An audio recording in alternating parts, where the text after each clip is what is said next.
안녕하세요, 오백이입니다. 오늘은 임용공부 슬기롭게 시작하기 편을 준비했습니다. 뭐 너무 톡 튀어나왔어. 뭐. 제가 애기 의자를 앉아야 키가 맞아요. 자랑이야. 되게 우쭐하다. 댓글이 뭐가 있었냐면 ENFP의 임용공부 방법, 어떻게 임용에 합격했는지 그 수기를 한번 들려달라는 그런 요청이 있었어요. 도움이 되셨으면 좋겠고요. 저는 3학년 때 공부를 시작했어요. 사실 ENFP가 미리 시작하는 스타일은 아니잖아요. 빠른 편으로 시작했어요. 빠른 편으로 시작을 했어요. 왜냐면 저는 약간 이런 게 있어요. 중간 기말, 대학교 중간 기말 시험은 벼락치기로 좀 소화가 가능했고, 근데 임용고시는 절대 그럴 수 없다는 거를 알고 있었죠. 그래서 먼저 시작하는 사람이 훨씬 유리할 거라는 거를 판단을 했었죠. 일단 3학년 때 어느 정도 열정이 있었냐면 임용고시 날, 임용고시장에 한번 갑니다. 아, 이런 기분이구나. 임용고시 준비하는 사람은 이런 기분이구나 하는 것들을 신청을 했어? 신청 못하는데 입구까지만 갈 수 있죠. 그 기분을 느껴봤죠. 딱 미리 한번 내가 경험을 해본다. 그 기분을. 그런 게 근데 있었죠. 그 긴장감을 한번 느껴보는 것도 도움이 굉장히 되지. 중요해. 도움이 되지. 응. 저희 남편이 시험을 보고 나왔는데 반절만 맞은 거예요. 반절만. 제가 첫 시험에 반타작했어요. 반타작했는데 공부 방법에 대해서 이제 생각을 하게 된 거지. 똑같은 방법으로 재수를 하더라고요. 그래서 이거는 내가 봐도 아닌 것 같다. 그래가지고 강사가 요약해놓은 걸 안 믿고 그냥 강론서만 무식하게 읽었어. 2번 실패하고 강사들이 나보다 더 열심히 해서 정리해놓은 거구나. 나는 좀 경험해보지 않으면 신뢰를 안 해. 저 같은 경우는 좀 달라요. 일단은 쉽게 입수할 수 있는 정보를 모아요. 선배한테 어떤 식으로 공부해야 되냐 컨설팅을 받아요. 바로 카페 있잖아요. 특수를 전공했는데 특수교육을 꿈꾸며라는 카페가 있어요. 거기 카페를 통해서 후기들을 뽑아요. 그래서 나랑 잘 맞는, 나랑 성향 공부 방법이 비슷한 사람 거를 프린트를 해서 아주 열심히 밑줄을 치면서 보죠. 그러면서 정보 파악을 해요. 그리고 또 어떤 책으로 공부를 할 것인지 생각을 해요. 두 번째로 했던 것들이 뭐냐면은 이제 그 시험을 봤잖아요. 선배들이 시험을 봤잖아요. 그걸 가지고 강사들이 무료 강의를 뿌려요. 나는 잘 안 들리고 모르지만 그냥 맥을 한번 본다고 해야 되나? 그래서 그런 식으로 한번 테스트를 또 해봤고, 그랬더니 여지없이 너무 어려운 거예요, 시험 문제가. 확실히 대학 공부랑 임용 공부는 달리 가야겠다라는 생각을 했어요. 임용은 떨어뜨리기 위한 거기 그렇지. 때문에 그 변별을 높이기 위한. 함정을 찾아야 되고 또. 그렇지. 1차를 어느 정도 커트라인보다 몇 점 높게 합격을 해야 그 해에 합격을 하거든요. 아니, 그 다음 5점 해라도 이상 낮다 그러면은 많이 공부해야 돼요. 본인이 알아요. 내가 소홀히 했던 부분을. 근데 그 소홀히 하는 부분을 놓치기가 쉬워요, ENFP는. 거기에서 시험이 거기에서 자기가 놓치는 부분이 있어요. 저 같은 경우는 교육과정이었거든요. 다른 건 다 웬만한 거는 잘 하는데 여지없이 틀린 과목이 교육과정이었어요. 그래서 그 부족한 거를 메꾸려고 남들이 하는 일반적인 노력보다 좀 더 많이 했던 것 같아요. 예를 들어서 막 이렇게 블랭크를 만들어가지고 쓴다든지 정확도를 높이기 위해서 매일매일 반복적으로 했던 것 같아요. 시간을 정해서, 분량이나 시간을 정해서, 되도록 분량을 정하는 게 좋겠죠. 그러니까 작은 단위로 분량을 정해서 매일매일 했던 것 같아요. 근데 그게 되게 도움이 됐고, 결정적으로 시간을 덜 투자한 만큼 제가 약점이더라고요. 근데 그 부분을 빨리빨리 채우면서 메꾸면서 가는 것이 굉장히 효율적이다. 그런 생각을 보통 하고 자기가 있어요. 약한 부분은 외면해. 외면하고 다른 데서 더 열심히 하면 되겠지 하는데 그렇지. 절대 그렇지 않고 그걸 먼저 메꿔야 돼. 그게 초인지예요. 애써 외면하는 애써 외면하는 그 하나를 찝어야 된다. 자기가 공부하기 싫으니까 애써 외면하는 그것 거야. 때문에 합격할 수 있는 날이 오게끔 그 부분을 완벽하게 해주시면 좋을 것 같습니다. 저 같은 경우는 슬럼프가 있을 때 자책하기보다는 격려하는 노력을 했고, 제 힘으로 안 될 때에는 이제 주변의 친구들 하소연을 해가지고 그 친구가 가끔 일으켜주기도 하고, 저도 그 친구가 힘들 때 일으켜주기도 하고 하면서 그렇게 한 3명 정도 뭐 이렇게 같이 공부를 하면서 지냈던 것 같아요. 임용 공부에 대해서, 공부법에 대해서는 교육학을 보면서 어떻게 공부해야 되는지를 한 번 더 점검해 보시면 좋을 것 같아요. 내가 하고 있는 게 완전 학습을 하고 있는 건가? 그리고 또 하나는 내가 노트 정리하는 것이 시간 낭비는 아니고 조직화, 그런 도식화 뭐 이런 것이다 하면은 시간을 많이 투자해도 되지만, 지나치게 투자를 많이 하면 그만큼 시간이 효율성이 떨어진다는 걸 말씀드리고 싶고, 강의를 들으실 때 저는 그렇게 좋더라고요. 저 같은 경우는 교육학 공부를 할 때 쉬고 싶은 날 있잖아요. 토요일, 일요일 중에 바로 공부 시작하기가 조금 잘 안 될 때, 그럴 때 강의를 같이 들었던 것 같아요. 친구들하고. 근데 저 같은 경우는 근데 강의가 주가 돼서는 안 된다고요. 강의는 주가 돼서는 안 되지. 그러니까 강의를 처음부터 빠르게 듣는 사람도 있긴 한데, 처음부터 빠르게 듣는 것보다는 정말 내용을 어느 정도 알아가면서 천천히 듣는 것도 좋을 것 같아요. 처음에는 속도가 중요한 게 아니라 하나하나 개념을 밟고 지나가는 게 도움이 돼요. 그냥 마구잡이로 체계 없이 쌓아 올린 거는 한순간에 무너질 수 있으니까 그 체계를 잡고 하시면 좋을 것 같고, 저는 고등학교 때 공부를 못했던 것들을 왜 내가 공부를 잘 못했을까 하는 생각을 많이 하면서 교육학을 했거든요. 그러니까 왜 부족했던지를 알 것 같아요. 일단 학습된 무기력이 있었고, 동기가 부족했고, 내가 완전 학습을 하면 누구나 목표에 도달할 수 있다, 이런 확신이 부족했던 것 같아요. 그래서 내가 스스로 자기 조절해서 자기 통제해서 스스로 하는 학습을 해야 한다, 이런 확실한 코드가 정립이 되지 않으면 임용 공부도 장기전이기 때문에 굉장히 오락가락 할 수 있어요. 다들 열심히 하고 계실 것 같아가지고. 예를 들어서 오빠가 봤을 때 ENFP는 어땠어? 난 정보 수집이 되게 대단하다 생각했고. 정보 수집이 필요해? 필수지. 필수지? 정보 수집 무조건 필수고, 응. 매년 한 번에 못 버틸 경우에 매년 이 새로운 정보를 계속 업데이트를 계속 해야 된다는 거. 해야 된다는 주로 거고. 카페나 뭐 지인이나 뭐 내가 늘 인터넷에서 찾거나. 노량진에서 들려오는 정보들에 항상 귀를 기울여야 된다. 상주하는 뭐 친구들이나 동기들이나 선배들 있잖아. 근데 그 학원가에서 들리는 최신 정보가 분명히 있어. 뭐 이번에는 뭐 어떤 교수가 시험에 들어간다더라.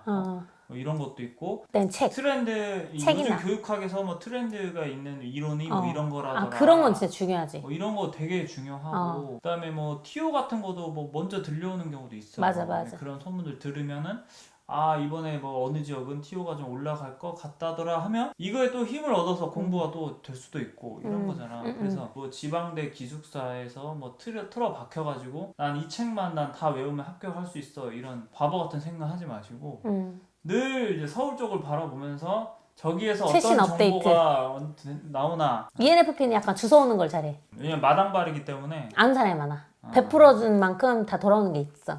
그치? 현직 있는 교사들도 가끔 연락 와요. 좀 이슈화 되는 것들이 있고. 면접 문제는 이제 현장에서의 그 이슈들이 나올 수가 있어. 초시계로 시간 관리 어떻게 했는지 그거를 얘기해. 근데 어땠어? 나 하는 거 보고. 오빠는 그렇게는 못 살겠다 했잖아. 난 초시계 안 했지. 그치. 사람마다 성향이 다른 거야. 그치. 공부를 할 때는 분량 단위로 하는 것도 중요하지만 절대적인 시간이 필요해요. 왜냐면은 그 분량 단위로 공부는 솔직히 다 하고 있어요. 정말 합격해야겠다는 의지가 있는 사람이면 다 하고 있고, 절대적인 시간의 차이, 그 다음에 집중도의 차이, 몰입도, 그런 것들이 이제 영향을 주겠지만, 저희 시간에 관련해서 얘기를 하자면 저 같은 경우는 저를 통제할 수 있는 어떤 요인을 하나 만들었어요. 스탑워치를 안 쓰는 사람도 있겠지만 저는 늘 썼어요. 왜냐하면은 저 같은 경우는 굉장히 불안도가 높은 사람이에요. 그래서 내 눈으로 보이는 거를 조금 믿는, 그러면서 동기부여가 되는 사람이라서 나는 열심히 공부했어, 이런 막연함보다는 내가 오늘 하루 중에 그래, 이 정도는 내가 정말 열심히 한 거다, 이 정도는 절대적으로 난 열심히 했다는 증거다, 약간 이런 게 있어가지고 저는 어떻게 했냐면 매일매일 초시계를 하면서 화장실 갈 때 끄고 다시 돌아와서 켜고 잠깐 휴식할 때 끄고 뭐 이렇게 껐다 켰다 하면서 시간 관리를 했고요. 결론은 순수하게 책상에 앉아 있는 시간을 카운트를 체크했다 했죠. 이거잖아. 그리고 일주일 단위로 합산을 해요. 그래서 평균 한 60시간 이상은 유지했고, 최고로 많이 했을 때는 85시간도 한 적 있어요. 일주일에. 이날은 별로 안 되더라고. 그렇게 많이 없어. 손에 꼽아. 근데 평균 60시간, 그러니까 하루에 10시간 정도 꼬박 했던 거예요. 근데 왜 그럴 만한 이유는 있었어요. 저 같은 경우는 그 당시에 생리통이 심해가지고 한 달에 한 3일, 4일 정도는 거의 그냥 아예 풀 휴식을 할 만큼 많이 3일, 4일. 생리점 증후군이라고 이렇게 심리적으로 굉장히 힘들어요. 그래가지고 의지도 많이 없어지고 이렇게 탈진 상태처럼 마음도 그렇고 신체도 그렇고 힘이 없어서 확 쉬어주는 그런, 억지로 할 수 있는 그런 컨디션이 아니어가지고 남은 시간에 정말 최선을 다해야겠다 이렇게 생각을 했었죠. 숙면할 수 있는 환경도 굉장히 중요하잖아요, 사실. 항상 저 같은 경우는 그 시험장의 그 패턴을 좀 맞췄던 것 같아. 시험이 뭐 아침 9시 시작하는데 사실 일어나는 시간은 7시잖아요. 그래서 항상 7시에 일어나가지고 준비를 했고, 너무 늦은 시간까지 하지 않고 최대한 다 씻고 자면 1시 전에 취침하는 걸로 했고, 그런 그 하루의 루틴을 어느 정도 일정하게 해야 스트레스가 덜해요. 임고생 같은 경우는. 그래야 이제 변수도 적고 예상이 가능한 환경이 되다 보니까 최대한 루틴을 만드는 걸 추천을 드려요. 저 같은 경우도 이제 4학년인 경우에는 그 수업을 들어야 하잖아요. 그래서 그 수업을 빼고 남은 시간에 어떻게 활용할 것인가에 대한 루틴이 있었고, 재수생일 때에는 만나서 스터디하는 시간들 딱 빼놓고 나머지 시간에 아침에는 주로 교육학을 했고, 그 이후에는 전공을 많이 했어요. 그런 식으로 이제 패턴을 잡아갔다는 거. 그리고 틈틈이 교육과정 같은 것도 꼭 넣어놓고, 법 같은 것도 이제 매일매일 봐야 되는 것들은 넣었던 것 같아요. 법은 이제 하반기 때는 매일매일 하는 게 좋아요. 상당히 쉽지 않기 때문에 흐름을 익히고, 정말 중요한 포인트들 익히고, 숫자 그런 거는 다 익혀야 되고, 그리고 틀린 거 아닌 거 찾는 그런 것들까지 맥을 알아야 되기 때문에 이제 하반기부터는 좀 자주 매일 틈날 때마다 노출하는 게 좋아요. 그래서 저희 같은 경우는 코팅을 해가지고 막 가지고 다닐 만큼 굉장히 법은 저희한테 친숙하게, 뭐 휴대폰 비행기 모드 하고 뭐 카톡 무음하고 이제 거의 카톡을 보는 경우가 거의 없었어요. 집에 갈 때, 걸어갈 때 그때 밀린 카톡 보고, 점심 먹을 때, 저녁 먹을 때 카톡 보고 이런 식으로 했지, 뭐 수시로 카톡을 주고받고 그런 건 안 했던 것 같고, 정말 너무 이제 공부하다가 머리가 안 돈다 할 때, 근데 나는 유튜브는 안 봤고 네이버에 이렇게 2분짜리 막 이런 거 있잖아. 짤 그런 걸로 잠깐 봤던 것 같아. 나는 근데 비행기 모드 안 했는데도 연락이 하루 종일 하나도 안 왔다. 아무한테도. 비행기 모드 안 했어? 비행기 모드 안 해. 전화도 안 하고 문자도 아무한테도 저도 원래 안 왔어. 처음에는 되게 친구 좋아하고, 그러니까 친구가 다 공부하는 게 아니었어요. 저 공부한다고 했을 때 다 공부하는 게 아니었고, 제가 먼저 공부하고 있고 한 명씩 이렇게 6개월이 지나갈수록 한 명씩 이렇게 투입돼가지고 그렇게 온 상태였고, 막 처음부터 막 공부 다 같이 하자 이런 분위기는 아니었어요. 제가 변했다. 약간 제가 변했다. 약간. 그리고 친구들도 이제 압박을 더 느꼈겠죠. 저 때문에. 제가 바로 복장부터, 저 원래는 대학교 다닐 때 1, 2학년 때 3학년 때까지만 해도 그랬다. 굉장히 이렇게 항상 웨이브를 아침 새벽에 넣고, 구두 이만한 거 신고 딱 달라붙는 치마, 하이웨스트 치마에 티셔츠 쫄티 입고 항상 가방 하나 이렇게 메고 대학생처럼 다녔거든요. 4학년 되면서 이제는 7행스 있지? 7행스 치마 레깅스 알지? 알아. 그게 무릎이 나와. 이제 점점 무릎이 내 무릎보다 앞에 나와. 헐렁해져가지고. 그리고 무조건 삼성 슬리퍼나 머리도 맨날 묶고 또 슬리퍼 다녔잖아. 신고, 그 머리 다음에 묶고. 앞머리 일단 없어지고 하나로 질끈 묶어. 그냥 무는 게 아니라 약간 전투하러 가는 느낌으로 이렇게 해갖고 전투하듯이 묶어. 그리고 스트레스 해소를 할 때 저는 참 안타까운 게 먹는 걸로 많이 풀었어요. 그래서 그때 그 살이 점점 쪘었나? 살이 점점 쪘지. 살이 처음에는 그래도 56으로 시작했지, 항상. 나는 그래도 대학교 때 항상 다이어트 하면 56까지는 뺐었어. 서서히 67까지 가지. 임용을 하려면 하나는 그걸로라도 버려야지. 그렇지. 그렇지, 하나는 버려야지. 스트레스가 일단. 내 쌓이면 안 친구는 러닝머신 하면서 막 했잖아. 허니버터 브레드를 그렇게 열심히 먹었고, 이디야 바닐라 라떼랑 호시기 치킨이 약간 가성비 좋잖아. 피자 서클, 삼각김밥하고 참깨라면 엄청 먹었대. 맞아. 그걸 다 적어놨어요, 제가 기록의 여신 아닙니까? 공부하면 당이 떨어져.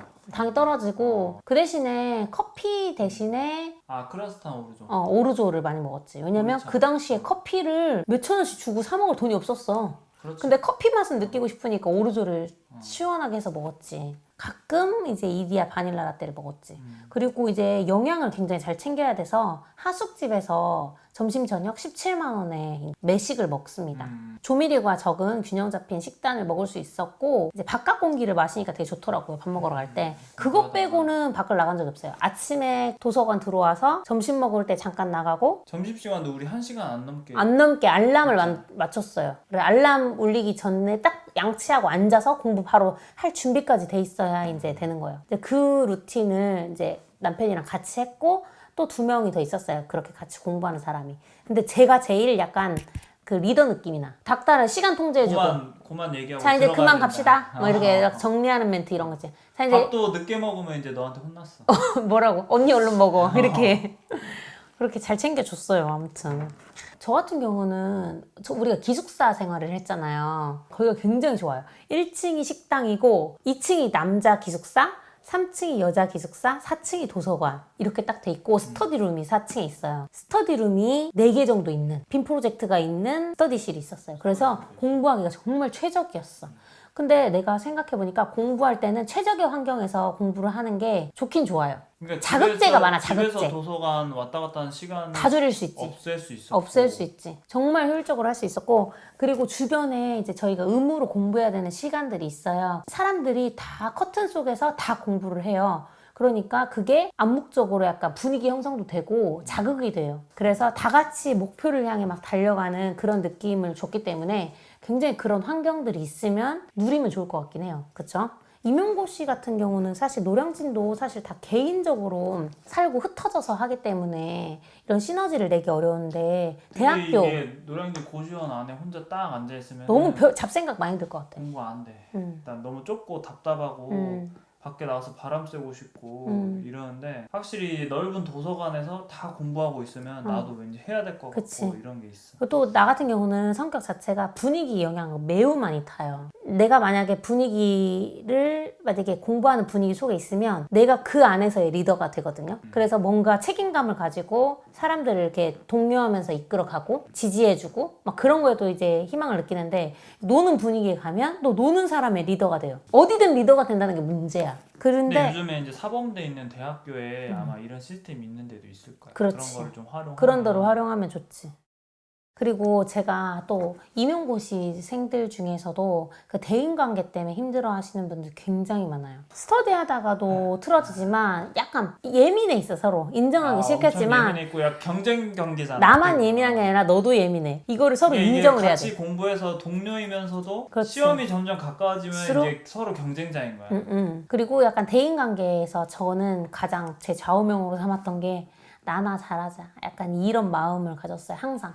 서로를 위해서 멀어져요. 진짜 차라리 그게 나아요. 공부에 집중하기 위해서 그게 서로를 위한 일이라 생각하시길 바라고 그냥 기분 자체를 상하려고 하지 마시기를. 그것도 굉장히 초인지야. 내 감정에 영향을 안 주는 거. 그러지. 미동 없이 가시는 게 좋아요. 최대한 노력을 해보세요. 그리고 너무 부정적인 얘기를 많이 하는 친구랑은 굉장히 너무 많이 대화를 하지 마세요. 그게 전염됩니다. 최대한 긍정적으로 마무리를 짓도록 하고 최대한 단순하게. 고시 공부를 오래 하다 보면 이 우울감이 높은 친구들이 있어. 그리고 장수생들이 좀 우울감이 높아요. 근데 이런 친구들한테 마음을 쓰면 같이 망해. 진짜. 같이 망해요. 그러다가 이제 그 안 좋은 감정을 말로 표현하지 않고 조금 속으로 자기를 통제할 줄 아는 그런 사람들이랑 같이 공부하는 게 훨씬 좋을 것 같다는 생각이 들어요. 그리고 마인드가 가장 중요한데 왜냐면은 1년이라는 시간 동안 준비를 하는 거고 딱 기회는 1년에 한 번이잖아요. 상당히 돈도 많이 들어요. 강의비도 한 강의당 뭐 30만 원에서 40만 원 사이고 하나만 들어야 되는 게 아니고 그 개월별로 필요한 강의가 있기 때문에 또 교육학만 하는 게 아니라 전공 강의도 굉장히 중요하고 전공 강론서 책들이며 뭐 문제풀이집이며 이런 것들을 다 인쇄하고 프린트하고 사야 되기 때문에 드는 돈이 되게 많죠. 그래서 사실 모아놓은 돈이 없는 경우에는 학업과 일을 같이 병행하시는 분들도 많이 봤어요. 그 자기가 공부하는 주어진 시간 안에 이렇게 집중하도록. 그래서 저는 칸막이 같은 것도 이렇게 조금 설치해가지고 제 시야가 너무 분산되지 않게 좀 그렇게 노력했던 것도 있었어요. 그리고 약간 편안한 생각이 좀 필요한 것 같아요. 저 같은 경우는 저를 약간 몰아붙이는 경향이 있어요. 어떤 딱 목표가 생기면 그 목표 달성을 위해 나를 통제하는 게 항상 극까지 항상 내가 할 수 있는 버틸 수 있는 극한까지 통제하는 스타일이잖아요. 원래 스타일이. 그러다 보니까 생각까지도 약간 극한으로 갈 경우가 많이 있었는데 그럴 때 어떤 생각을 했냐면 올해 무조건 붙어야 돼. 아니 나도 안 돼. 절대 안 돼. 막 이렇게 생각은 하지 않았던 것 같아요. 이게 사람마다 또 다른 면이 있겠지만 근데 약간 준비된 사람이 기회를 잡을 거야. 약간 이런 마인드? 때를 기다리고 준비할 거야. 약간 이런 정말 다부진 그런 다짐들을 항상 했었던 것 같고 그리고 학습된 무기력은 어떻게 극복할 수 있냐 묻는다고 하면 저는 공부를 해야 극복할 수 있다고 생각을 해요. 말의 옆에 같은데 공부를 해야만이 그게 극복이 되고 공부를 하다 보면 때마다 그때 공부를 해야 차라리 우울한 생각하지 말고 공부를 해라. 했던 거를 대신 반복하면 더 쉬워요. 맞아. 힘들면 했던 거라도 했던 거라도 내가 좋아하는 거라도 아니면은 기출이라도 이렇게 슬슬 풀어보면서 감을 놓지 않는 것도 중요한 것 같아요. 이제 면접에 가장 중요한 이거 너무 많은데? 그래 이렇게 하고 또 필요하면 하고 면접하면 필요하면 수업 시연편 하고 어떠셨나요? 오늘 슬기롭게 임용 공부를 시작하는 방법에 대해서 말씀을 드렸는데 저도 지금 생각을 하면 그때 당시가 23살 이럴 때였어요. 제가 25살에 임용이 붙었으니까 23살의 그 어린 나이지만 나의 성향을 좀 알고 그거에 맞춰서 나의 강점을 살리고 나의 부족한 점이 뭔지를 파악해서 부족한 것을 메꿀 수 있는 메이트를 정해서 정말 꾸준히 앞만 보고 정진했던 매진이라는 말도 있지만 맥진이라는 단어를 항상 생각을 하면서 정말 마음을 굳게 먹고 달렸던 것 같아요. 근데 그때도 생각을 했어요. 꼭 합격하는 것이 나의 인생의 성공은 아니다. 그 성공의 기준이 될 수는 없다고 생각했어요. 그때도. 왜냐면은 그 행복의 기준이 임용 합격이라고 한다면은 불합격하면은 나는 불행해야 되잖아요. 근데 인생은 그렇지 않다고 생각을 했어요. 그렇기 때문에 내가 준비가 됐을 때 정말 그곳에서 일을 하면 되고 떨어진다면 또 나의 갈 길이 있겠다 이런 생각을 가지고 준비를 했거든요. 근데 이제 마음에 여유가 있어야만 그런 생각을 한다라고 생각할 수도 있지만 먼저 이렇게 생각을 하고 마음을 편하게 먹고 공부를 하시는 것도 좋을 것 같다는 생각이 들어요. 공부를 하시는 것이 굉장히 힘든 일이기도 하지만은 어떻게 보면 인생에 가장 나한테 집중할 수 있는 좋은 시간이기도 하더라고요. 그리고 떠올려보면 아주 행복했던 기억으로 남아있어요. 물론 그 순간은 이런 느낌이었죠. 약간 터널을 혼자 걷고 있는 느낌. 거기에 안개까지 자욱한 발 한 걸음도 보이지 않는 그런 느낌, 막연함 이런 것들과 항상 싸웠던 것 같은데 그런 막연함들은 공부를 열심히 함으로써 즐겁게 공부를 함으로써 해결이 될 수 있는 부분이었던 것 같고 여러분도 잘 준비하셔서 원하시는 곳에 가서 일을 하실 수 있길 바랍니다. 감사합니다. 안녕.